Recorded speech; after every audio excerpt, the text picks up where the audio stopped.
Alright guys, what's up? It's Epic Beer Dude. So this video is a little bit different. I'm gonna use this video as kind of like a newbie tutorial. Like an introduction to craft beer, if you will. When I first started getting into beer, I really wish there was someone that I could come to ask questions and maybe just kind of give me an outline on where to start, what to do, what this whole beer movement is all about. So I'm going to preface this by saying that I'm not, any sort of beer expert. I don't claim to be.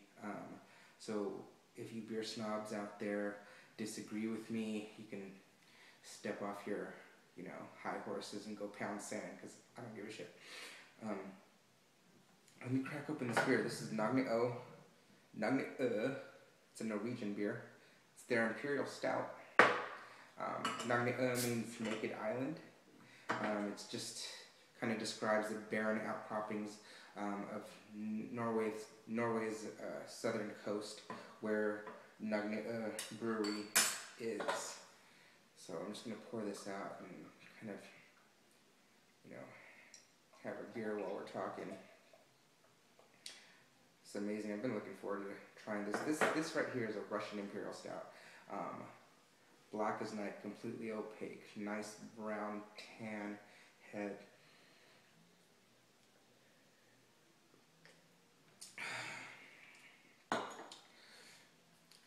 Subtle chocolate notes and a really velvety mouthfeel. Really nice beer. Just from that first sip, I'm going to give this beer an A-. This is really good. But we'll see as it warms up, so it's going to stand there. So guys,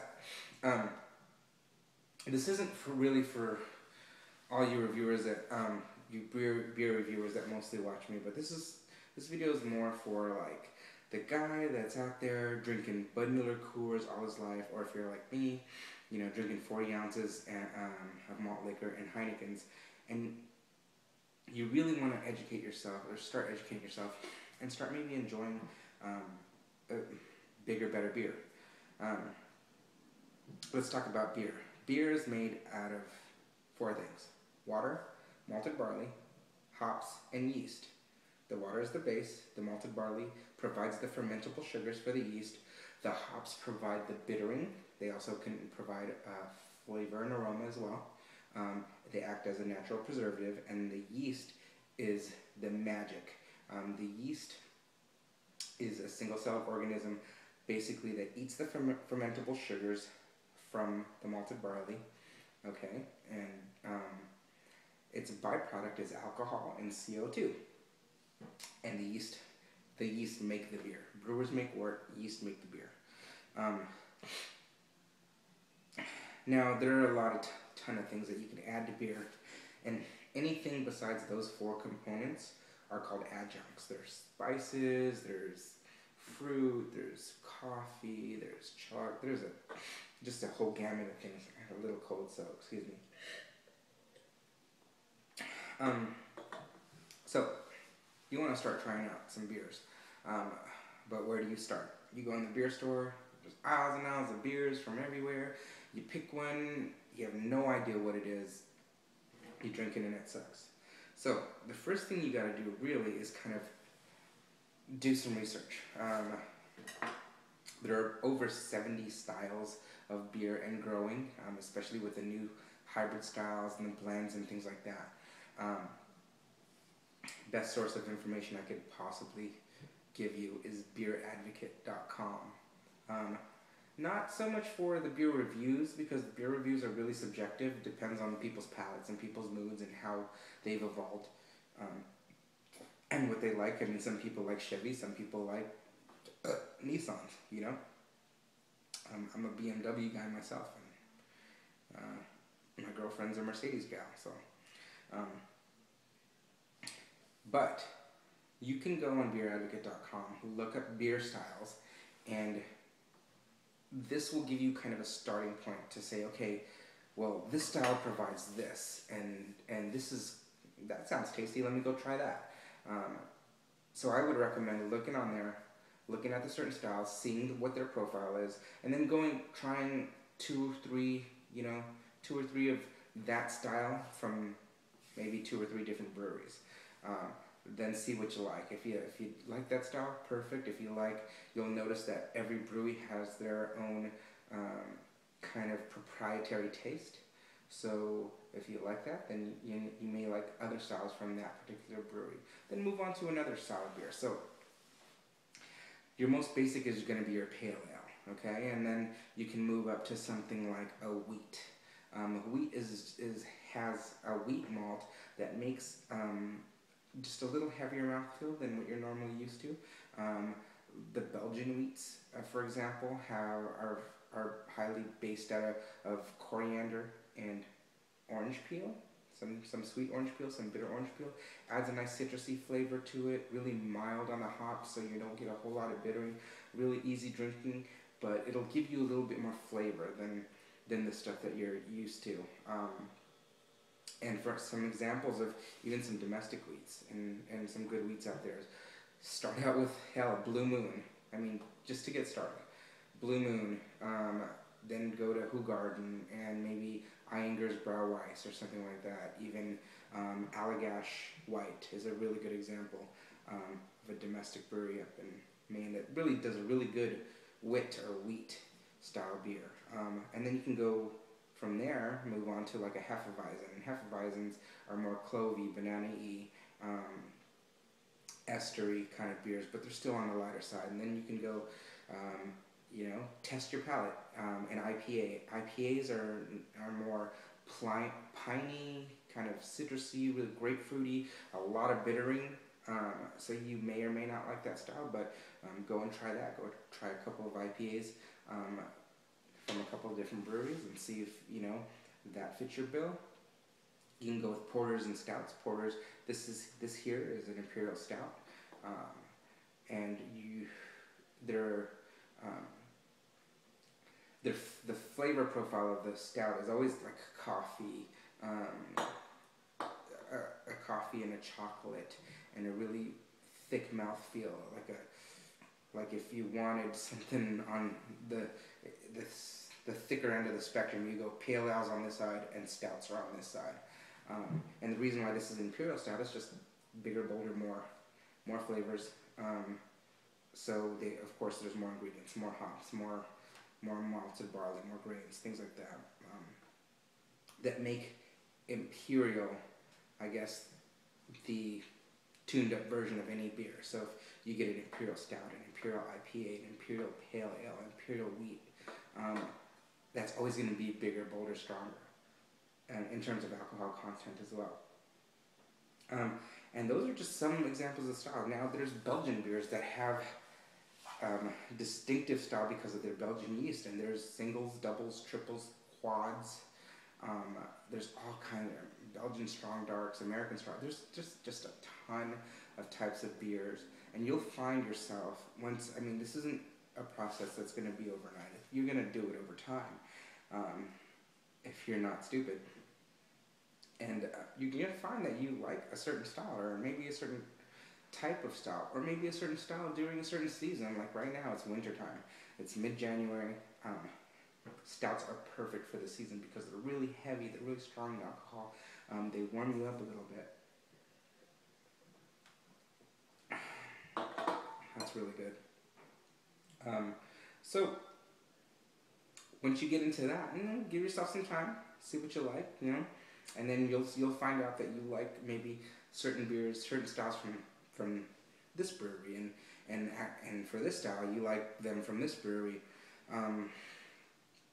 and then you'll start seeing when you really get into it, like specialty one-off batches, you know, brewed only once, or maybe a certain style that's like a brewery's anniversary ale. So say they would take this and they brew it and age it in bourbon barrels that bring out a caramel vanilla character to the beer, which would be maybe a one-off beer that they brew once a year. And those are they're really hard to find, a lot more expensive ones.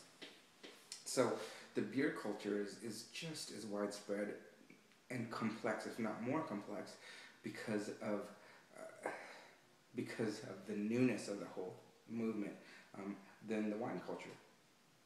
Now, so you get your beer, okay. You got a few to try. Um, let's talk about glassware. Certain beers, especially like the Belgians, where they're they're there's a thing called bottle conditioning or live beer, as they say, and all that is basically is when you make a beer, okay, and when you're done with the process, you have two choices. You can either put it in a bottle, and from let it. Okay, you can put it in a bottle and force carbonate it using CO2, okay? And you force carbonate just like we do soda. Then you throw it out to the consumer.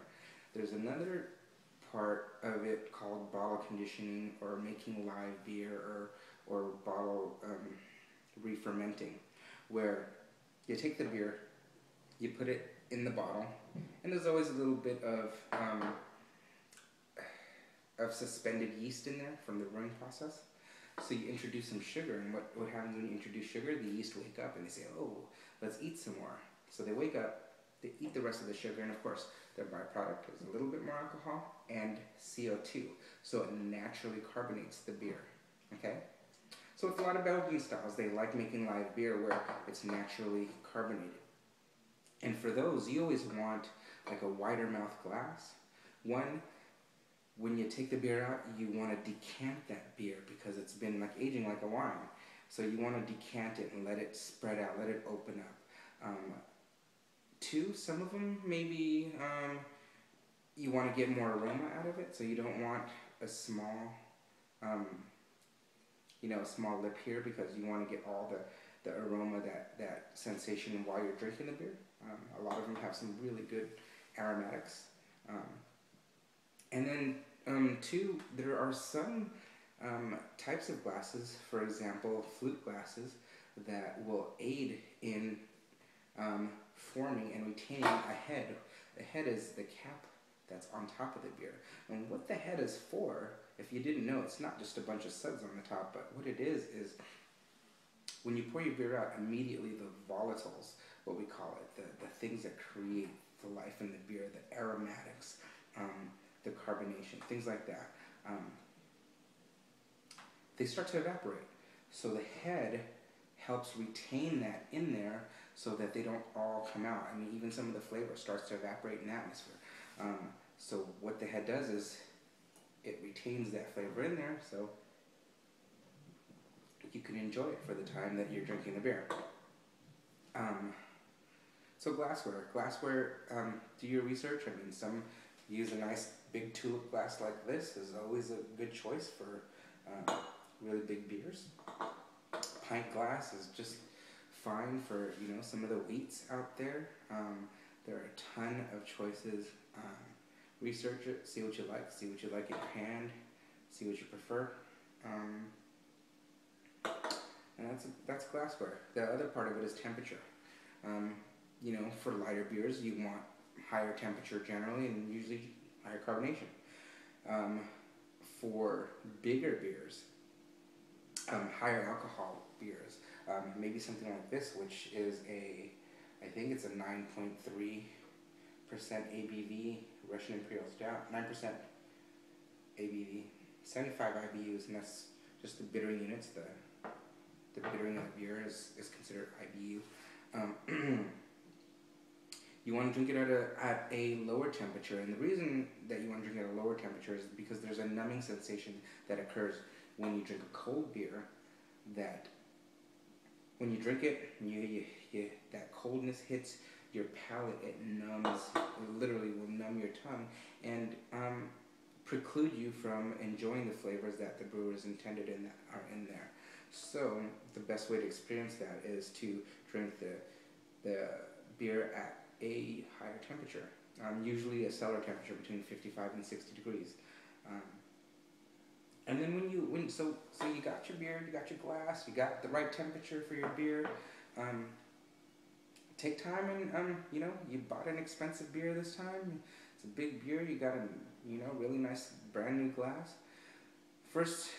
Your first taste is always with the eyes. So take a look at it, man. And say, man, that's a beautiful, sexy, opaque beer. Caramel head on there. Take a look at the head retention. Take a look at the lacing. See how it sticks to the glass, or if it just dissipates. You know, there's alcohol legs, which is basically the shiny little kind of oily alcohol parts of it that stick to the glass. The higher, usually the ABV, the more alcohol feet that are on there. It's just a clear substance that you see on there. You'll notice it when you look hard enough.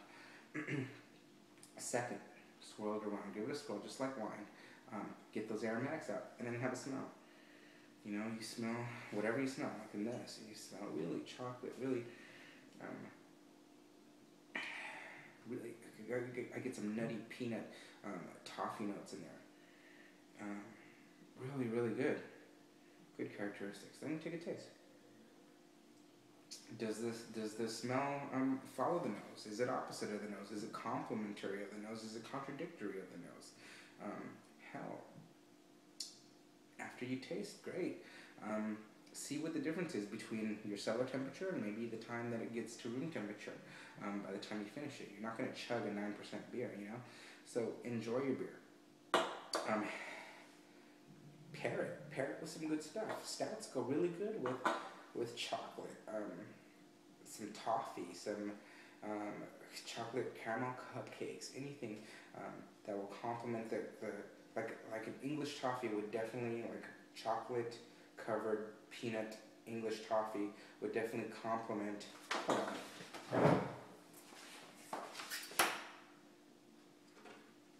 I swear I had some. That close. Here we go. So check this out. I got some English toffee right here. Let's just go for it.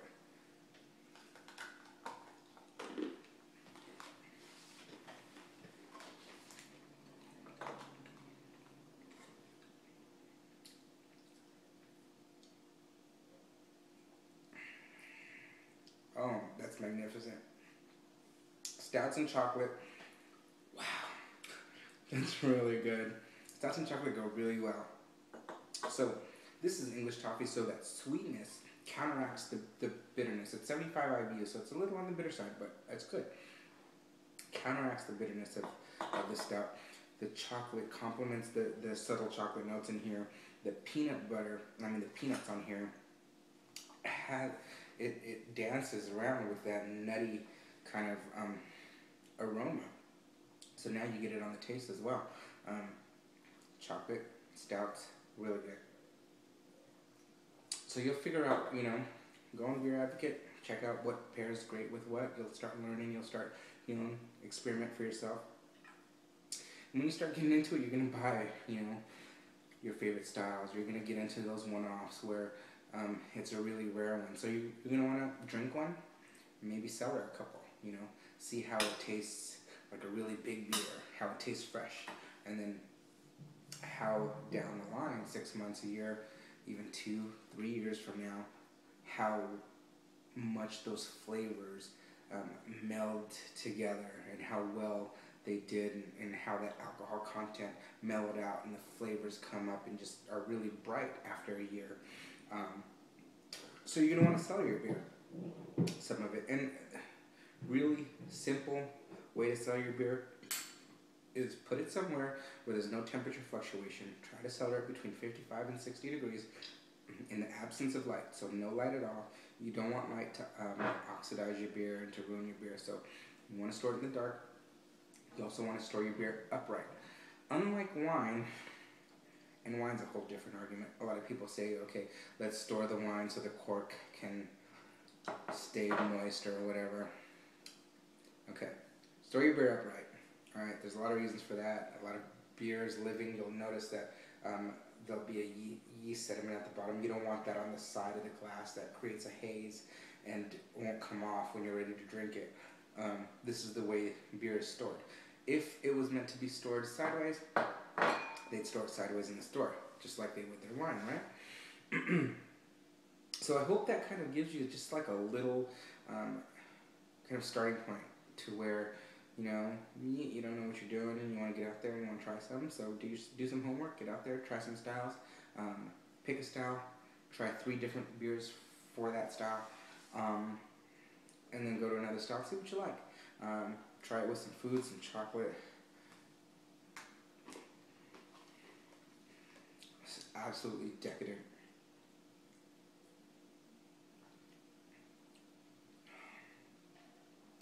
It doesn't get any better than that. Perfect pairing. This still gets an A- as it warmed up a little bit. It didn't change too much, but it also didn't get any more offensive. So, really good beer. If you can get it, this is a one-off. At least from where I'm at on the West Coast. This is all gone for the year, so we can't get any more. This is 2011 Nogne Imperial Stout. And I hope you guys enjoyed the video. If you guys have any questions at all, feel free. I've had my share of beers from all around the world in all different styles. So, if it's not anything you want to share in the comments, you can private message me, and I'll be happy to answer any questions. And until then, good luck. Happy hunting on your beers. Cheers. I will see you over our next pint.